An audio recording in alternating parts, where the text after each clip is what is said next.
Okay, that incredible shimmer you just heard. That's just one taste of how legendary musicians get those amazing, sometimes totally otherworldly guitar sounds, the kind that make a track unforgettable. Hmm. Today we're diving deep into one piece of gear that really truly changed the game for so many artists. We're talking about the Eventide H9 harmonizer. Yeah, and what's so interesting here, I think, is how the H9 wasn't just, another pedal. It basically took decades of high-end studio magic. Right. The stuff locked away in massive, expensive racks and somehow packed it right down onto your pedal board. So our mission today, explore where it came from, the tech that made it possible, and the impact it's had. Exactly. And we've looked at a bunch of sources, articles, Eventide's own history, tech breakdowns. We're pulling out the key stuff for you so you really get why this one box became, well, such a big deal. It transformed what we even thought a multi-effects pedal could be. It really did. So let's set the scene. Before the H9 arrived in, 2013? Yep, 2013. Right. Before then, if you heard Eventide, you probably pictured these enormous, probably intimidating studio rack units, yeah? The kind of gear you'd only find in, top-tier recording studios. Oh, absolutely. That was their reputation. Eventide built its name on legendary studio processors. I mean, think about the H910. That was way back in 1975. 75. Yeah, the world's first digital effects unit. Groundbreaking pitch shifting. Then you had the H3000 in '86, an absolute icon for modulation, reverbs, complex pitch stuff. And later, units like the Eclipse. These weren't just good. They were often the secret weapon on countless hit records. Incredible sound quality. Okay, so top-in-line, serious studio gear. But that sounds expensive. Yeah. And bulky. Not exactly guitarist-friendly back then. Exactly the problem. They were amazing, Yeah. but inaccessible for most musicians. Crazy expensive, physically large, and really built for the studio environment. The H9, when it came out in 2013, was a huge strategic shift for Eventide. A pivot, really. Totally. It wasn't just, oh, let's make a pedal. It was a deliberate decision to take that same studio DNA, those legendary algorithms, and somehow distill it all into a compact stomp box. The goal was clear. Bring that pristine pro-level sound to everyday players, guitarists, keyboardists, producers, without cutting corners on the quality. A really ambitious idea. And that's where it gets super interesting, isn't it? This wasn't just any company making a pedal. This was Eventide, this sort of mythical name in pro audio. Right. Basically saying, okay, our entire history, all this groundbreaking tech, we're putting it on your pedal board. That was a massive statement. It kind of broke down the walls between the studio and the stage. You really democratized their sound. Yeah. Made those coveted effects accessible. So knowing that legacy and that pretty bold ambition, Right. what was actually inside the H9? How on earth did they manage to shrink all that processing power, all those famous algorithms, into something you could step on? It feels like a bit of magic. It does feel a bit like magic, but it's really down to some brilliant engineering. At its heart, the H9 runs on a powerful DSP chip, a digital signal processor. Think of it like a super specialized computer brain, optimized just for complex audio math in real time. Okay. That's what let it run. Eventide's world-class algorithms faithfully keeping that studio sound. And it wasn't just the chip. It had true stereo inputs and outputs, which was huge for creating those big immersive sounds, especially with synths or stereo guitar setups. Yeah, that stereo capability is key for a lot of modern sound. Definitely. Plus, it had proper MIDI control for integrating into complex rigs and USB for updates and connecting to a computer. Okay, so the core tech was solid, but you mentioned something earlier that really seems to set it apart, the control aspect. Tell us about that app. Ah, yes. The H9 Control app. This was maybe its most revolutionary feature at the time, available for iOS, Android, Mac, PC. It wasn't just some add-on. Right. Before the H9, tweaking deep parameters on a multi-effect often meant scrolling through tiny screens using confusing button combos. You practically needed the manual glued to your hand. Oh, I know that pain. Menu diving nightmares. Exactly. The H9 Control app was like this huge sigh of relief. It gave you this clear visual interface on your phone or computer to edit everything, manage presets, explore parameters, and this was key browse, and even buy new algorithms directly from Eventide. It was like having rack unit level control, but way more intuitive. Yeah. Truly groundbreaking for a pedal back then. That sounds like an absolute game changer. No more squinting at tiny LCDs. Putting all that power, all that tweakability right there on a screen you already use. So, okay, the control was revolutionary. What about the sounds themselves? What did you get straight out of the box and what could you like build it into? Good question. It wasn't an empty box, that's for sure. Yeah. The H9 shipped with a really solid selection of core algorithms, pulling directly from Eventide's greatest hits. You got great delays, digital, vintage, tape styles, reverbs like Hall played in that iconic shimmer. Ah, the shimmer, yeah. Oh, yeah. And mod echo verb, too. Then your standard modulation stuff, chorus, flanger, phaser, tremolo.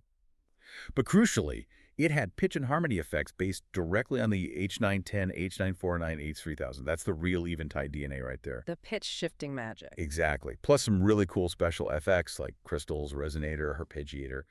But the real genius, the long-term thing, was the expandability. You weren't stuck with just those. You could buy more algorithms from their library. Like an app store for effects. Precisely. Hmm. You could turn your single H9 pedal into basically any other stomp boxes. The time factor delay, mod factor modulation, pitch factor, pitch stuff, the space reverb, all living inside that one H9 unit.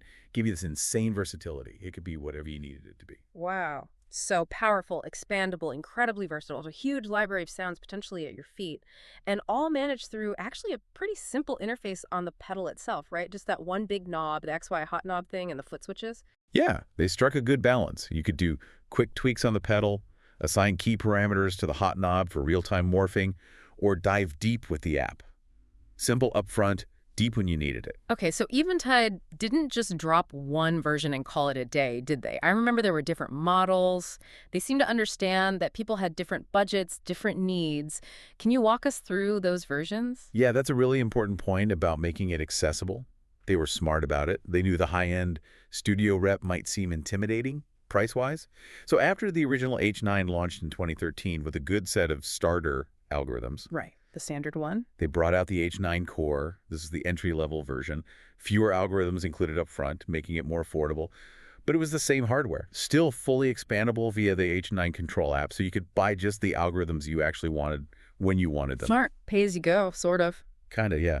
Then there was the H9 Standard, which was like a middle ground, offering a more balanced bundle of effects from the start. And then the big one, the Max. Ah, the H9 Max. Yes, that was the premium, everything-included version.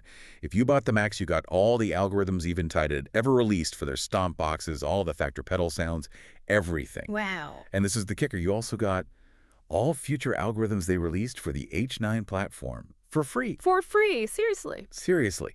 So the Max was this incredible investment if you were deep into Eventide sounds.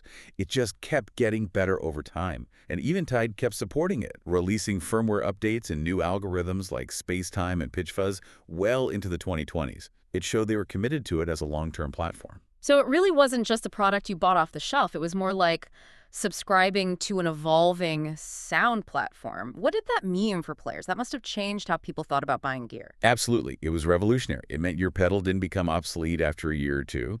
You invested in the hardware and the software. The sounds could keep growing and adapting to your music.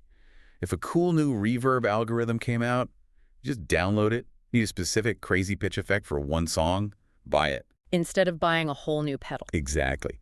It shifted the whole mindset from just buying boxes to investing in a flexible, future-proof sonic toolkit. That app store for effects idea, pioneered by the H9, was hugely influential. Okay, we've talked tech, we've talked versions, but gear really comes alive when artists use it, right? When they push it and make it part of their signature sound. Who are some of the big names that embrace the H9? Oh yeah, the artist adoption is where you really see the impact. It quickly popped up on some seriously influential pedal boards. Think about the Edge from U2. Of course, a huge Eventide user for decades. Right. He added multiple H9s to his already massive rig, gave him incredible flexibility to access all those classic Eventide sounds live, those delays and modulations that are so core to his playing. Makes sense. What about others? Adrian Belew, from King Crimson, Talking Heads, always experimenting with sounds. He used Eventide pitch shifting and modulation for years to get those wild, almost animal-like guitar tones. The H9 was a natural fit for him, letting him push those boundaries even further. I can hear that. His stuff is wild. Definitely. And Steven Wilson from Porcupine Tree, known for those incredibly lush, layered ambient soundscapes. He used H9s alongside his big Eventide rack units to build those gorgeous textures. So a real range there. Rock legends, prog innovators, ambient masters. Did it catch on with like regular working musicians too, or was it mostly the big names? Oh, absolutely, it caught on beyond the stars. Yeah. Countless guitarists, synth players, producers adopted it. Its strength was that studio-grade sound and versatility in a relatively compact package. It worked just as well in a home studio as it did on a stadium stage. That adaptability is key. But was there any pushback, from pedal purists, people who maybe prefer the simplicity of one knob analog pedals or felt the app control was, I don't know, less immediate? That's a fair point. And yeah, initially there was some of that sentiment. Some players definitely preferred the feel of dedicated knobs for each function, like on the individual factor pedals Eventide made. They worried the single knob interface or needing an app might be fiddly live. Right, the menu diving fear again, maybe. Kind of, but honestly, the sound quality was so good and the versatility so undeniable that it won over most people. Yeah. Plus, musicians figured out workflows using the hot knob for real-time changes, using MIDI controllers for more hands-on tweaking. Okay. So while maybe some purists stuck to their individual pedals, the H9's power and convenience made it a standard for a huge number of players across all sorts of genres. So let's zoom out, thinking about the bigger picture, the whole pedal landscape. What's the lasting legacy of the Eventide H9? How did it really change things? I'd say the H9 was genuinely a game changer for multi-effects, period.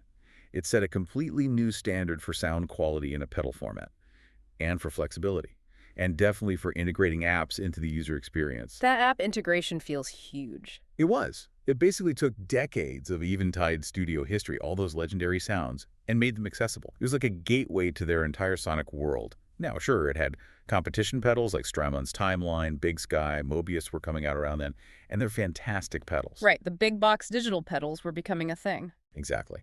But the H9 really stood out because of the sheer breadth of effects it offered. It wasn't just delay or just reverb. It was pitch, modulation, delays, reverbs, and all those unique Eventide special effects all in one box. Unmatched versatility. And crucially, it pioneered that pedal as a platform idea, adding algorithms digitally, like an app store. That model influenced so many other companies later on. So it wasn't just about the sounds, but also the way you got and used the sounds, a new model. Precisely. It wasn't just a pedal. It was a vision for what a pedal could become. It really shaped how we think about high-end digital effects today. From those giant studio racks to this compact, smart, incredibly powerful little box, the Eventide H9 Harmonizer really is a landmark piece of gear, a fantastic example of taking super high-end tech and making it work for, well, pretty much everyone. Absolutely. And when you dive into the H9 story, you see how one device can kind of hold a whole company's history inside it. Yeah. All that innovation while also pointing the way forward for music tech. It really makes you wonder, doesn't it? As tech keeps getting smaller and smarter, what other condensed histories of sound are waiting out there? What's the next H9 waiting to be discovered on a pedal board or in a studio? That's a great thought to end on. The future of sound is always unfolding. Well, thank you for joining us on this deep dive into the Eventide H9. Yeah. We really hope you learned something cool about this truly pioneering pedal. Hope so too. We'll catch you on the next one.